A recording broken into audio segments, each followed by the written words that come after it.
The birthday cake sat untouched on my kitchen table, its 57 candles slowly dripping wax onto the marble surface I'd spent years saving to afford. My daughter Brielle and her fiancé Garrett exchanged those looks again, the kind that made my stomach clench with dread. They'd been doing it all evening, whispering in corners, their voices dropping to silence whenever I entered the room. "Mom, we have something for you," Brielle said, her voice pitched too high, too bright. She clutched a small, wrapped box against her chest like it might explode. Garrett stood behind her, his jaw working like he was chewing glass, and for the first time in the 3 years I'd known him, he wouldn't meet my eyes. My hands trembled as I accepted the gift. The wrapping paper felt expensive, the kind Brielle usually saved for Christmas or special occasions. Inside, nestled in tissue paper, was a small jewelry box. But when I opened it, my world tilted sideways. No necklace, no earrings. Just a folded piece of paper with official letterhead that made my vision blur. Eviction notice? The words scraped out of my throat like broken glass. This is my house. Brielle's face crumpled, but not with guilt, with what looked almost like relief. "Mom, we can explain. Garrett and we've been talking to lawyers, and technically, since Dad left you the house but never updated the deed properly before he died, and since I'm listed as the primary beneficiary on his life insurance policy that paid off the mortgage." The words buzzed around me like angry wasps. I couldn't process them, couldn't make them make sense. This was my home. The home where I'd raised Brielle alone after her father died when she was 16. The home where I'd worked double shifts as a night nurse for 12 years to keep the lights on and food on the table. 30 days, I whispered, staring at the notice. The black letters seemed to pulse against the white paper. "You're giving me 30 days to leave my own home." Garrett finally spoke, his voice barely above a mumble. "We need the equity, Mrs. Chen. The wedding venue alone is costing us $40,000, and we want to start our marriage debt-free. The house is worth nearly $600,000 now, and—" "Get out." The words came from somewhere deep in my chest, somewhere I didn't recognize. "Both of you, get out of my house right now." Brielle's eyes widened. "Mom, you're being dramatic. We're not throwing you onto the street. We found you a nice little apartment across town, 1 bedroom, much more appropriate for someone your age. The rent's only $1,800 a month, and—" $1,800? I stood so fast my chair toppled backward. "I make $2,200 a month at the hospital. After taxes, that leaves me— what, exactly? $50 for food?" "You could always work more shifts," Garrett suggested, and I watched my daughter nod along like this made perfect sense, like I hadn't already been working myself to the bone for decades. After they left, Brielle crying, Garrett muttering about legal rights and fair market value, I sat alone in my kitchen, surrounded by the birthday decorations I'd hung myself that morning. The house felt different now, like it was already slipping away from me. Every creak of the floorboards sounded like goodbye. My phone buzzed. A text from my sister Maxine. "How was the birthday girl's big day? Did Brielle surprise you?" I stared at those words until they blurred. Surprised me. That was one way to put it. I couldn't bring myself to respond. Instead, I found myself walking through each room, touching the walls I'd painted, the fixtures I'd replaced, the garden I'd planted in the backyard. In the master bedroom, I opened the closet where my husband's clothes still hung. Daniel had been gone 8 years, but I'd never had the heart to donate his things. Now I understood why. Somewhere deep down, I'd always known this day would come. The day when everything he'd tried to protect would be stripped away. The next morning, Maxine showed up at my door with coffee and the kind of grim expression that meant she'd figured out something was wrong. My sister had always been able to read me like an open book, even when we were kids. "You look like hell, Dolores," she said, pushing past me into the kitchen. And don't you dare tell me you're fine. I've been calling since yesterday, and you haven't answered once. I handed her the eviction notice without a word, watched her face cycle through confusion, disbelief, and finally, the same white-hot rage that had been building in my chest for 18 hours. That little witch, Maxine breathed. I knew Garrett was trouble the moment I met him, but I never thought Brielle would. Jesus, Dolores, your own daughter. She says it's legal. My voice sounded hollow, even to my own ears. The lawyer apparently confirmed everything. Daniel's life insurance paid off the mortgage, but since Brielle was the beneficiary, and the deed was never properly transferred after his death. Legal doesn't make it right! Maxine slammed her coffee mug down so hard I winced. That girl lived in this house rent-free through college while you worked yourself half to death. You practically raised her alone after Daniel died, and this is how she repays you? I sank into my chair, suddenly exhausted. I keep thinking about her wedding. 3 weeks from now, she's going to walk down the aisle in that beautiful dress we picked out together, and everyone's going to congratulate her on her perfect new life, built on my bones. Maxine was quiet for a long moment, studying my face. You're planning something, aren't you? I met her eyes. They want to make this public, Max. $40,000 venue, 200 guests, photographer, the works. All paid for with my home. Something cold and sharp settled in my chest. If they want a public celebration, maybe they should get one they'll never forget. What are you thinking? I'm thinking, I said slowly, that if my daughter wants to stand up in front of everyone we know and celebrate her new beginning, maybe it's time they all learned exactly how she got there. Over the next week, I did something I'd never done before. I started documenting everything. Every receipt, every bank statement, every sacrifice I'd made for that house and for Brielle. The folder grew thick with evidence.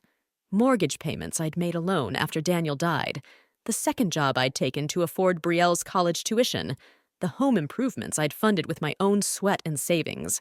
Maxine helped me organize it all. Look at this, she said, holding up a bank statement from 2018. You paid for her entire senior year at State, $19,000 from your retirement fund. And here, I added, pulling out another document, the roof repair after that storm. $12,000 I borrowed against my pension because insurance wouldn't cover it all. But the real revelation came when I found Daniel's old files in the basement. Buried beneath years of tax returns was a letter from his lawyer, dated just 2 months before he died. My hands shook as I read it. Max, look at this. I could barely get the words out. Daniel tried to fix the deed issue. He scheduled an appointment to transfer the house properly, but he died before he could make it. The lawyer even sent a follow-up letter asking if I wanted to complete the process. Did you ever see this letter? I shook my head. Brielle was handling the mail those first few months after the funeral. She said she was trying to help me manage everything. The truth hit me like a physical blow. She knew. She's known for 8 years that this house should legally be mine, and she's been sitting on it, waiting. That night, I couldn't sleep. I walked through my house one more time, really seeing it. The kitchen where I'd taught Brielle to bake.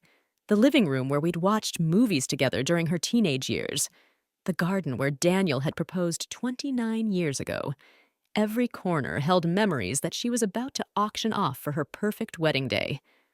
By morning, my plan had crystallized. I called the wedding venue and spoke to the coordinator, claiming I needed to confirm details as the mother of the bride. The ceremony would be at 2 in the afternoon, outdoors under a white tent with 200 guests. The moment when the officiant asked if anyone objected would be my moment. Not just to object, but to tell everyone exactly who was paying for their celebration. Are you sure about this? Maxine asked when I told her. Once you do this, there's no going back. There's already no going back, I said. She made sure of that. The days leading up to the wedding felt like watching a slow-motion car crash. Brielle called twice, her voice bright and artificial, asking if I'd found an apartment yet. "There's a cute little place on Maple Street," she chirped. "The landlord said he'd waive the security deposit if you can move in by the 15th. "How thoughtful of you to look," I managed, my grip tightening on the phone. The 15th was 2 days after her wedding. She'd timed it perfectly. "I know this is hard, Mom, but you'll see. Once you're settled somewhere more manageable, you'll be so much happier. No more yard work, no more maintenance headaches. It'll be like a fresh start." A fresh start.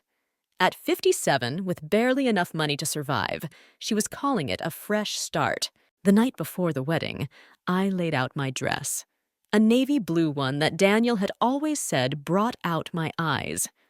I placed the folder of documents beside it, along with copies I'd made for Maxine to distribute if needed. My hands were steady as I prepared everything, but inside, my heart hammered against my ribs like a caged bird. I tried to imagine Brielle's face when I stood up tomorrow. Would she look surprised? Guilty? Or had she always known this day might come? Part of me hoped she'd break down and apologize, that there was still some piece of the little girl I'd raised hidden inside this stranger who wanted to steal my home. Maxine arrived at 11 that night, carrying a bottle of wine and wearing her own determination like armor. "Last chance to back out," she said, but her eyes told me she knew I wouldn't. "I keep thinking about all the people who'll be there tomorrow," I said. "My old neighbors, Brielle's college friends, Daniel's family. They all think they're celebrating love and new beginnings." I took a sip of wine, tasting nothing. "They have no idea they're witnesses to theft."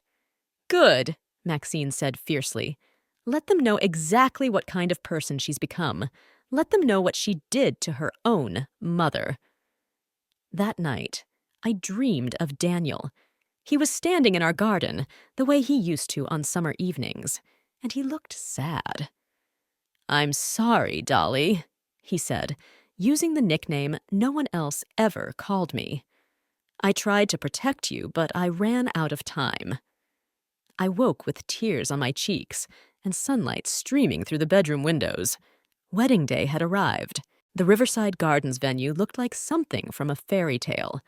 White silk draped from ancient oak trees, thousands of roses cascaded from every surface, and crystal chandeliers hung impossibly from tent poles. I stood at the back of the gathering crowd, clutching my folder of documents, and calculated the cost of what I was seeing. The flowers alone had to be worth $10,000. The champagne fountain? Another $5,000 easily. All of it paid for with my home. Guests filed past me in their designer dresses and tailored suits, air-kissing and exclaiming over the absolutely divine decorations. I recognized most of them. Brielle's sorority sisters, now successful lawyers and marketing executives. Daniel's brother Marcus with his new wife. Our old neighbors from Elm Street who'd watched Brielle grow up. They smiled and waved when they saw me, completely unaware that they were attending a celebration funded by my eviction. "Dolores!" Mrs. Patterson from next door grabbed my arm. "Oh, honey, you must be so proud. Brielle looks absolutely radiant, and this venue. How did you manage to afford something so extravagant on a nurse's salary?" The innocent question hit like a slap. "You'll find out soon enough," I managed. Maxine appeared at my elbow, looking elegant in black silk. "You ready for this?" I nodded, though my hands were shaking so badly I could barely hold the folder. We found seats in the third row, close enough to be seen and heard by everyone when the moment came. The string quartet began playing, and a hush fell over the crowd as the wedding party assembled. Garrett looked nervous but handsome in his black tuxedo. His parents beamed from the front row, wealthy real estate developers who'd probably given their blessing to this scheme. The bridesmaids glided down the aisle in flowing lavender silk, each dress probably worth more than I spent on groceries in 3 months. Then the music swelled, and Brielle appeared at the end of the aisle. She was breathtaking. The dress we'd chosen together, A vintage lace creation that cost $4,000 transformed her into something ethereal. Her veil trailed behind her like morning mist, and the smile on her face was pure joy. For a moment, my resolve wavered. This was still my little girl, still the daughter I'd rocked to sleep and cheered for at soccer games and helped with algebra homework. But then I remembered the eviction notice, the apartment on Maple Street, the $1,800 I didn't have. The officiant, a silver-haired man with a voice like warm honey, began the ceremony. "Dearly beloved, we are gathered here today to witness the union of Betrayal and Garrett in holy matrimony." My heart pounded so loud I was sure everyone could hear it. The officiant's voice carried across the perfectly manicured lawn as he spoke about love, commitment, and the sacred bonds of family. I almost laughed at that last part. Sacred bonds. The irony was so thick I could taste it. "Marriage is not just the union of two people," he continued, "but the joining of two families built on trust, respect, and mutual support." I felt Maxine's hand squeeze mine. She knew what was coming. "If anyone here has reason why these two should not be wed, speak now or forever hold your peace." The words hung in the afternoon air like a challenge. This was it. The moment I'd been planning for weeks.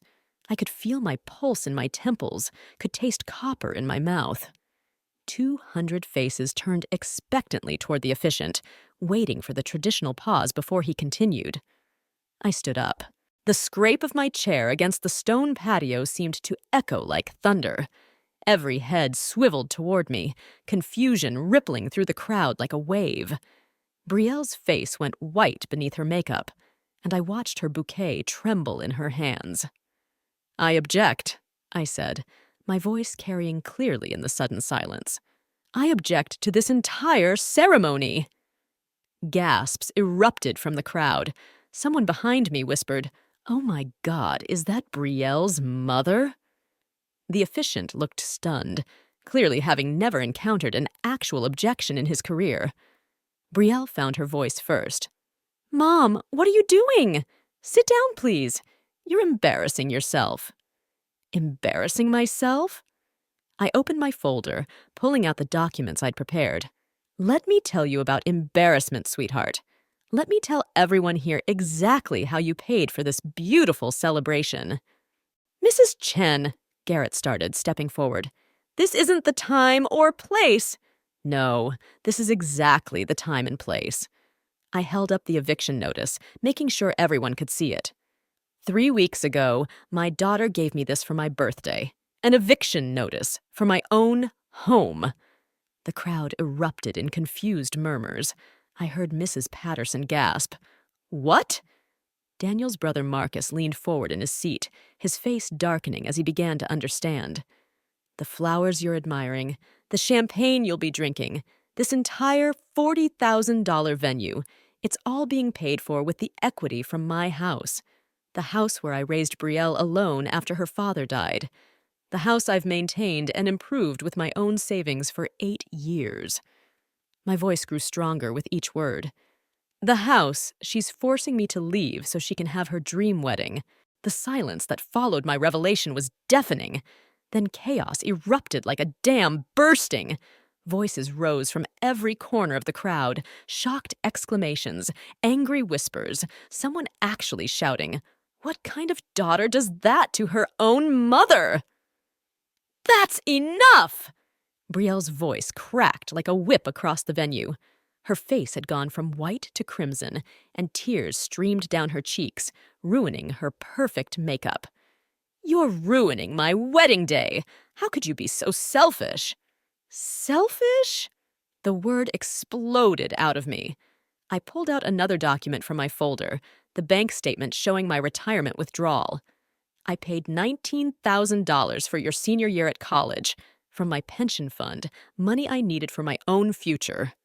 Daniel's brother Marcus stood up in the front row, his face thunderous.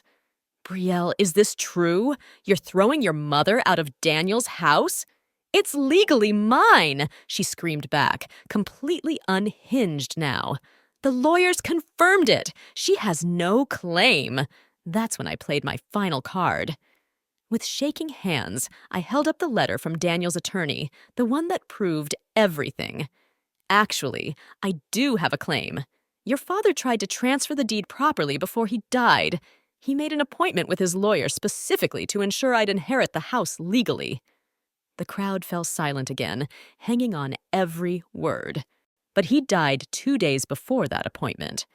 And this letter, I waved it high enough for everyone to see. This letter from his attorney asking if I wanted to complete the transfer? Brielle handled all my mail those first months after the funeral. She told me she was helping me manage everything. My voice broke slightly.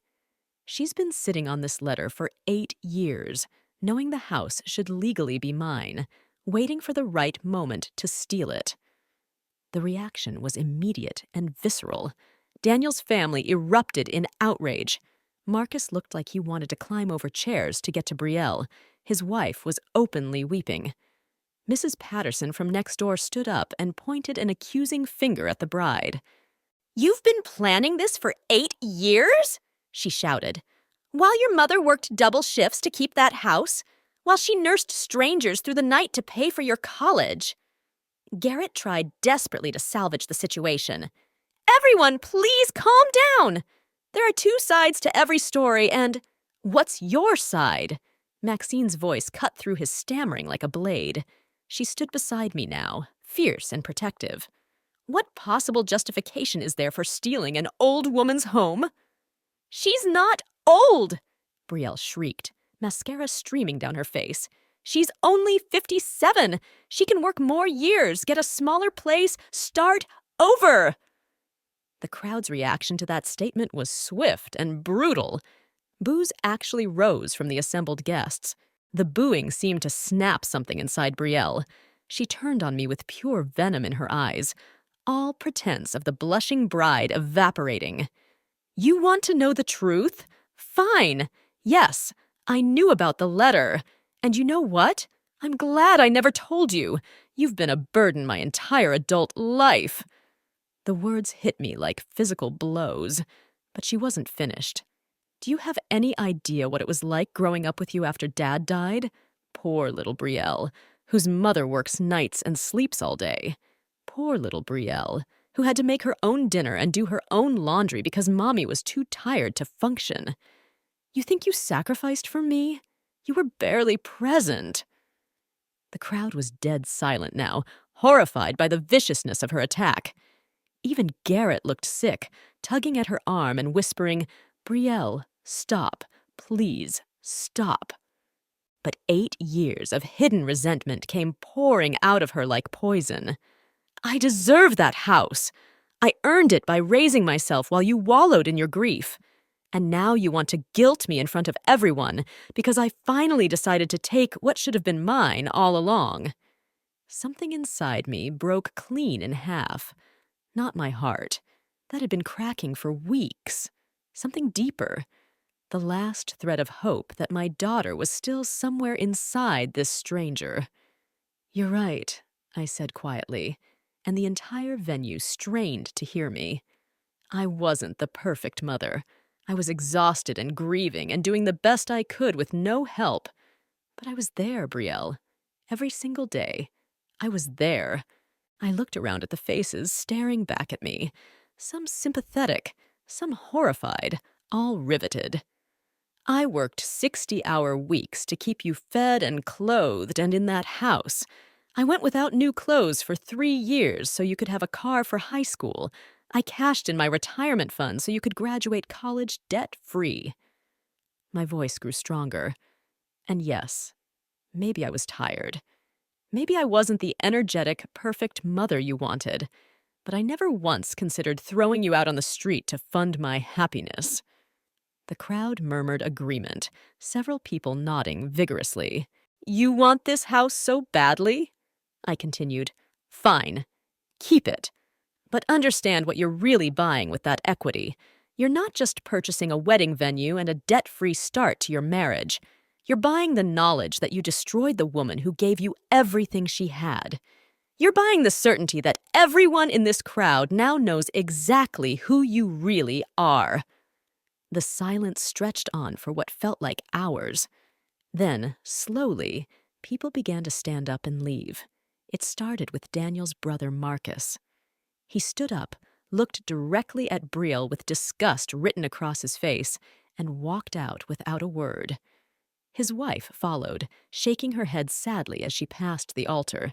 Then Mrs. Patterson rose, gathered her purse, and headed for the exit, muttering something about never seeing such shameful behavior in all my days. The exodus became a flood. Betrayal's college friends, who'd been recording everything on their phones just moments before, now scrambled to delete videos and slip away quietly. The neighbors from our old street filed out in a group, whispering among themselves. Even some of Garrett's family began to leave, clearly horrified by what they'd witnessed. "Wait!" Betrayal screamed, desperation cracking her voice. "Please don't go! This is my wedding day!" But her pleas only seemed to speed up the departures. The carefully arranged rows of white chairs emptied like water through a broken dam. Garrett's mother approached the altar, her face pale and stricken. "Son," she said quietly, "maybe we should postpone things. Give everyone time to—" "No!" Garrett's voice was sharp with panic. "We're not postponing anything. This is just family drama. It doesn't change anything between Betrayal and me." But even as he said it, I could see doubt creeping into his eyes. His gaze kept darting between Betrayal's tear-streaked face and the rapidly emptying venue. This wasn't the fairy tale wedding he'd envisioned either. Within 20 minutes, the venue that had been packed with 200 guests was nearly empty. The string quartet packed up their instruments and left. The photographer approached hesitantly, asking if they still wanted pictures. The catering staff stood around awkwardly, unsure whether to serve dinner to the handful of people who remained. Maxine materialized beside me, her face fierce with protective pride. "Come on, honey," she said softly. "Let's go home." As we turned to leave, Marcus caught up with us in the parking lot. "Dolores, wait." His face was grim but determined. "I need you to know something. Daniel left me some papers when he died, copies of documents he wanted kept safe, including that lawyer's letter." He pulled an envelope from his jacket pocket. "I've been holding on to this for 8 years, thinking you already knew about it. I had no idea Betrayal had hidden the original." My hands trembled as I took the envelope. Inside was an exact copy of the letter I'd found in Daniel's files, along with something else, a notarized statement from Daniel expressing his clear intention that the house should go to me. "This should be enough to challenge her claim legally," Marcus said quietly. "Daniel was my brother, and he'd be sickened by what she's done. I'll testify if you need me to."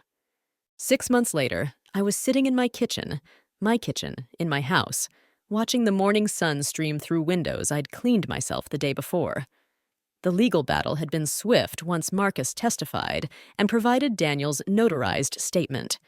Betrayal's lawyers had tried to fight it, but faced with overwhelming evidence of fraud and concealment, they'd advised her to settle. The irony wasn't lost on me that she'd had to use her wedding fund to pay the legal fees. Maxine knocked on my back door, carrying coffee and wearing the satisfied smile she'd worn for months. "Have you seen the neighborhood gossip app this morning?" she asked, settling into the chair across from me. I shook my head. I'd largely avoided social media since the wedding debacle, though I knew the story had spread like wildfire through our small town. "Garrett's mother posted an update about their marriage counseling sessions," Maxine said with barely contained glee. "Apparently he's been having second thoughts about marrying someone who could throw her own mother out on the street. Who would have thought?" The truth was, I felt no joy in Betrayal's misery. The daughter I'd raised was truly gone, replaced by someone I barely recognized. But there was a deep satisfaction in knowing that actions had consequences, that cruelty didn't always win. My phone buzzed with a text from Dr. Martinez at the hospital. Dolores, we have an opening for a day shift supervisor position. Interested? You've more than earned it. I smiled, typing back my acceptance. At 57, I was finally getting that fresh start Brielle had talked about, just not the way she'd intended. The house felt different now, lighter somehow. I'd redecorated Daniel's old office into a reading room, planted new roses in the garden, and even adopted a small gray cat who spent his days sprawled across the kitchen windowsill.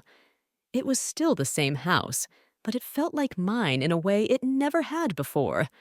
Sometimes I wondered if Brielle would ever reach out, if there was any chance of rebuilding what we'd lost. But mostly, I was learning to live without that hope. I had Maxine. I had Marcus and Daniel's family who visited regularly now. I had neighbors who'd rallied around me after witnessing the truth. I had a home that was legally, irrevocably mine. The doorbell rang, interrupting my thoughts. Through the peephole, I saw a young woman I didn't recognize holding a clipboard. "Mrs. Chen? I'm Jenny from the county assessor's office. We're updating property records, and I wanted to confirm. You're the sole owner of this residence?" "Yes," I said, the words feeling solid and real in my mouth. "Yes, I am." After she left, I walked through each room of my house one more time, touching the walls, feeling the weight of ownership settle around me like a warm blanket. This was mine. All of it. And no one could ever take it away again.